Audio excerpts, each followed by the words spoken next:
Non ci sono dati ufficiali, ma secondo indiscrezioni la metà dei pazienti della SART sono automobilisti sorpresi soltanto una volta in guida in stato di ebbrezza e con valori al di sotto dello 0,8 che fino al 2003 era il limite consentito.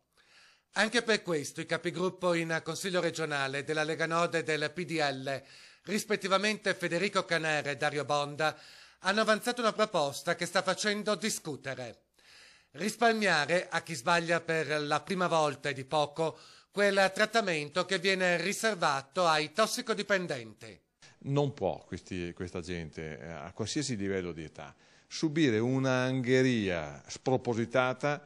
Nessuno vuole giustificare la guida in stato di ebbrezza, sottolineano Caner e Bonda, che però non nascondono le loro perplessità su una normativa troppo severa, quasi umiliante, che finisce per calpestare dignità e privacy. Tuttavia, ben diversa è la posizione del governatore Luca Zaia. Dico che rispetto alla guida in stato di ebbrezza comunque ci vuole la tolleranza zero, nel senso che oggi c'è il limite di 0,5 mg di alcol per litro di sangue, questo è il limite che abbiamo noi posto a livello nazionale, ci si fermi qui, se uno lo supera deve essere punito. Anche la prima volta?